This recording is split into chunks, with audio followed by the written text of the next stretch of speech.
no matter what, I'll never be able to wash the red clay of Kentucky from my message or my soul, because it's part of everything that I do.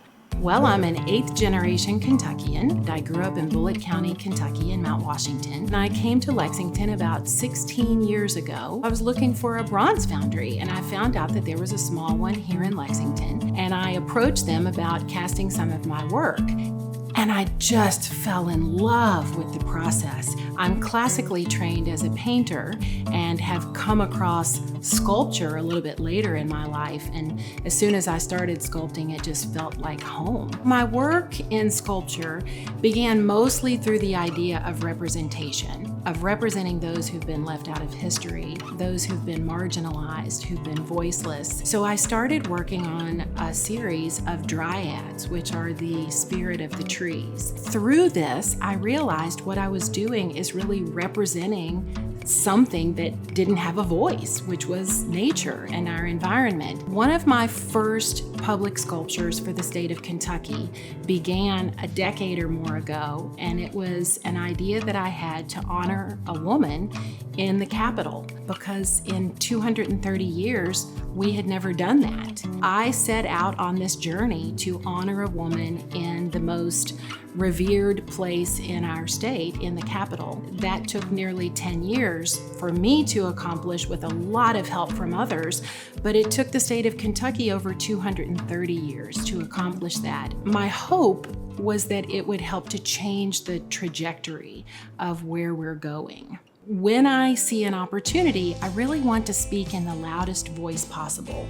So I've replied to an international call for a sculpture in New York City to honor Nellie Bly, the great early American journalist and advocate. And I created a monument called The Girl Puzzle, which is based on Nellie Bly's first published work. But as I read her powerful stories about women who had been broken by all different types of systems of oppression, I could only see the faces of women I know.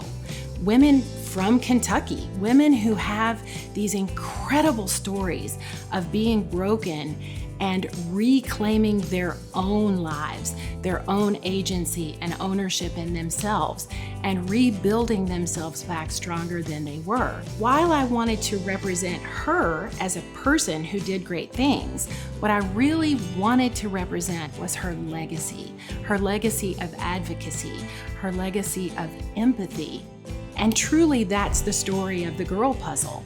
A lot of the sculptures that I design now are not just sculptures, they also include the space that the sculptures inhabit. So how we view those spaces and how we walk through them, that is what I set out to accomplish with the COVID memorial, was to create almost a sacred space where any and all Kentuckians can come to honor those who kept everything going.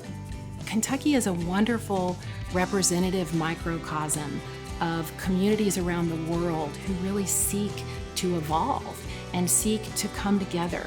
And I thought that the COVID memorial was the perfect opportunity to stretch myself and see if I could come up with a concept that was truly inclusive. I focused on the motto, "United we stand, divided we fall." This monument, it expresses this incredible diversity that helps us bond. We can use it to otherize, but we can also use this diversity to make us stronger.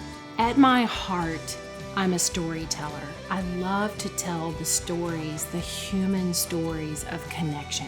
We are all created from the same sort of spirit. And so the essence of what I am trying to accomplish is to allow others to see truly through someone else's heart and through their eyes and through their abilities, and accept that whoever you are, it's okay.